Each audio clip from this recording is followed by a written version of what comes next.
Welcome to the World Flow channel. Today, we embark on a riveting journey through the upheaval in the U.S.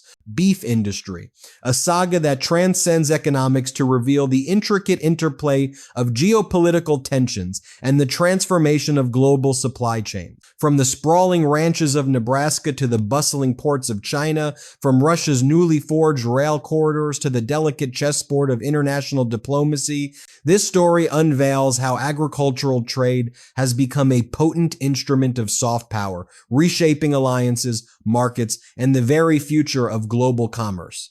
Join us as we unravel the far-reaching impacts on American farmers, the ripple effects across industries, and the profound implications for the world's economic and political landscape. For decades, the U.S. beef industry has dreamed of a breakthrough in China, the world's second-largest beef market, where import restrictions have lingered since the 2003 mad cow disease outbreak sparked safety concerns. These barriers have long stifled America's ability to fully capitalize on China's soaring demand for protein. Just as optimism began to build that these restrictions might ease, a seismic shock jolted the global agricultural sector. In a matter of weeks, China abruptly halted imports of over 150,000 tons of U.S. beef worth approximately $500 million without any forewarning.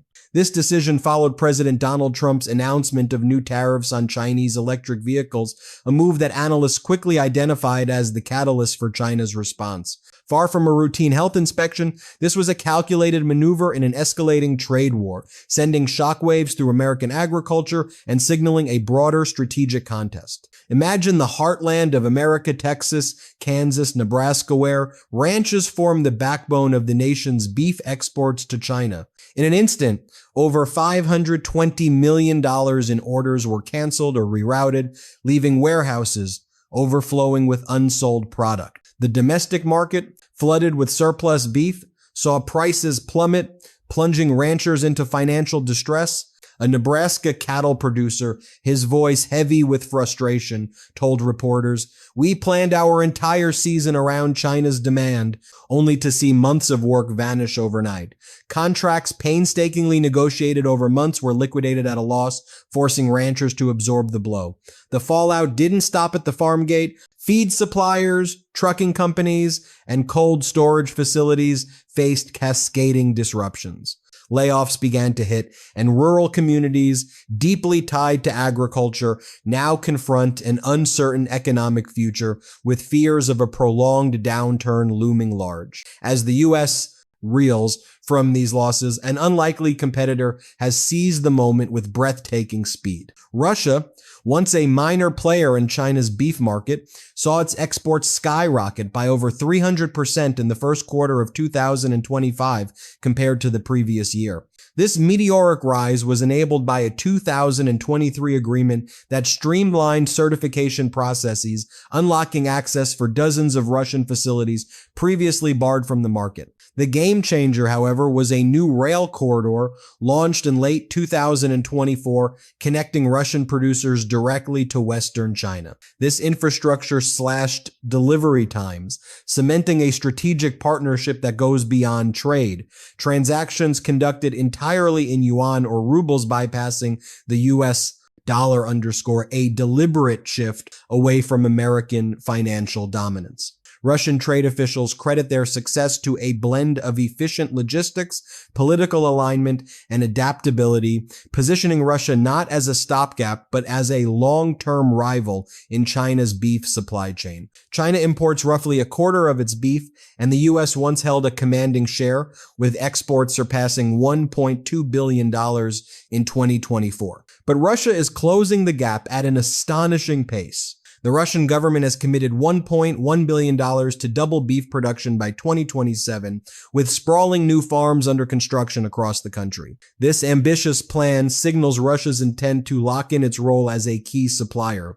Meanwhile, traditional powerhouses like Argentina and Australia are grappling with their own challenges. Argentina, a global beef titan, is hamstrung by rampant inflation and trade volatility, making its pricing erratic. Australia, while rebuilding ties with China after years of friction, faces intermittent inspection hurdles at Chinese ports, disrupting its reliability. These struggles have left both nations unable to offer the stability China now demands, paving the way for Russia to capitalize on its political and logistical advantages. The plot thickened in March 2025 when China escalated its strategy, slapping 10 to 15% tariffs on over 700 U.S.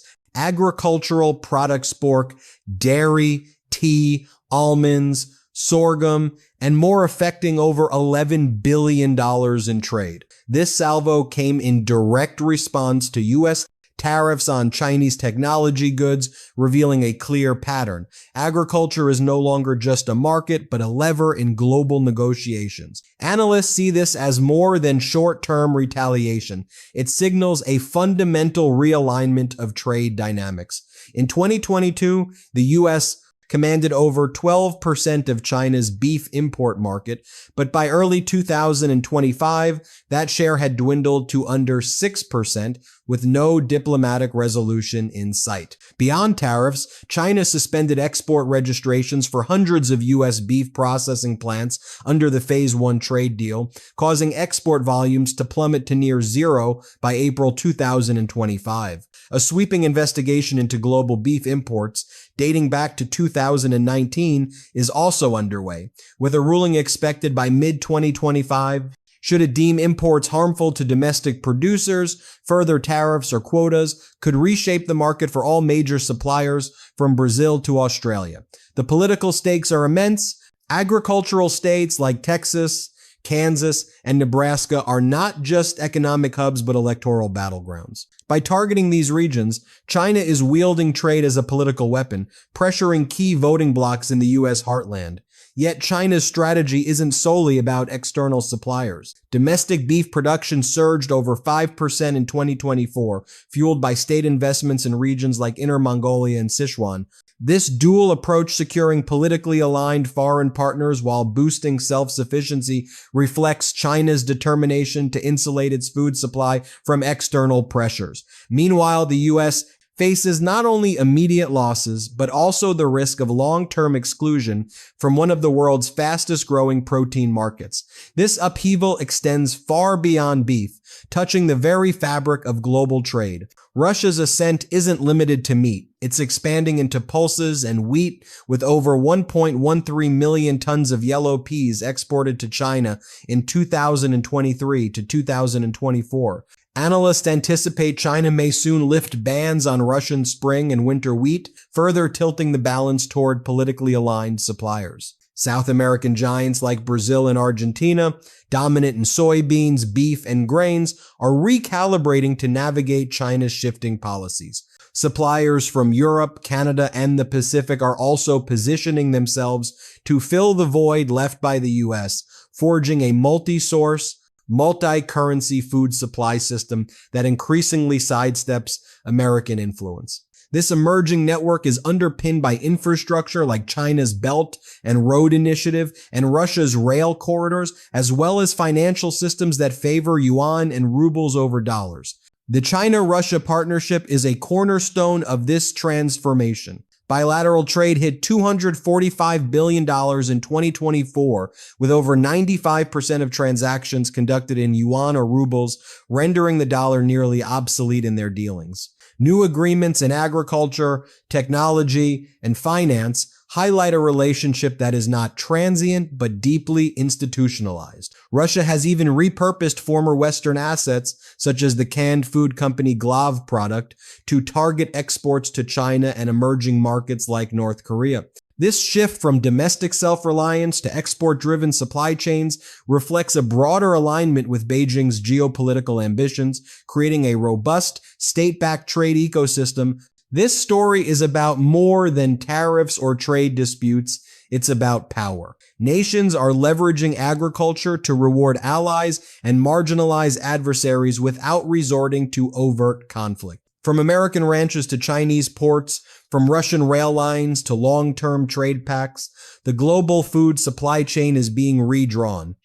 These changes reverberate through food prices, jobs, and rural economies, reshaping regional alliances and centuries-old trade relationships. Deborah Elms of the Asian Trade Center warns that once new infrastructure, payment systems, and certifications are entrenched with alternative suppliers, re-entry for former players like the U.S. becomes a Herculean task. It's not just about repairing diplomacy, it's about rebuilding entire trade ecosystems. Can American agriculture adapt? The U.S. has long leaned on Asia's voracious demand to fuel exports of beef, soybeans, pork, and dairy. But as new alliances solidify and currency systems evolve, American producers face a stark choice: pivot to new markets or overhaul strategies to meet global shifts. Data shows U.S. farm exports to China are down nearly 28% this year, and international organizations caution that retaliatory tariff cycles could contract global markets further. Failure to adapt risks permanent exclusion from Asia's booming agricultural sector, a loss that would ripple through rural America and beyond. Yet, within this disruption lies opportunity. New trade relationships can unlock doors for emerging markets, smaller producers, and regional partnerships previously deemed unfeasible. Countries and companies that diversify exports, modernize logistics, or embrace new payment systems could emerge stronger. Change is a double-edged sword fraught with risk but rich with potential for reinvention. For the U.S., this might mean re-engaging with multilateral trade frameworks, rethinking tariff policies, or forging alliances in Southeast Asia, Africa, or Latin America. It could also require adopting financial systems that align with a multipolar world, daunting but essential steps to stay relevant. Consumers, too, will feel the impact. As supply chains reroute and currencies shift, food prices and availability will vary by region. Products once freely traded may now follow politically aligned paths, affecting grocery bills and dining tables worldwide. Understanding these dynamics empowers us not only as citizens but as consumers navigating an increasingly intricate global economy. Beyond economics, the human toll is profound. Behind every trade statistic are real people or ranchers, truck drivers, factory workers whose livelihoods hinge on stable markets. Sudden policy shifts can upend communities, a reminder that trade is not just about numbers, but about lives. The broader implications are staggering. Trade is no longer just transactional. It's a strategic chess game where food security, infrastructure, and diplomacy intersect. China's pivot to Russia and other aligned nations signals a future where trade disruptions may become routine, and resilience depends on diversified partnerships and robust systems. The U.S. and its allies may need to invest not only in domestic competitiveness, but also in global infrastructure, railways, ports, and financial networks that fosters open, stable trade. Without such efforts, market share could erode not through competition alone, but through systemic outpacing. As we look ahead, the global food trade is poised for further transformation. China's investments in domestic production, coupled with long-term contracts bypassing Western suppliers, suggest a move towards self-reliance and strategic partnerships. The shift away from dollar-based trade in agriculture could accelerate, driven by currency agreements and infrastructure like the Belt and Road. For American exporters, reclaiming lost ground will require navigating a rewired system, new certifications, non-dollar transactions, and alignment with China's logistical and political priorities. This is no small feat, but history shows trade relationships can evolve with bold, proactive strategies. Thank you so much for watching this video. Goodbye, and see you in the next one.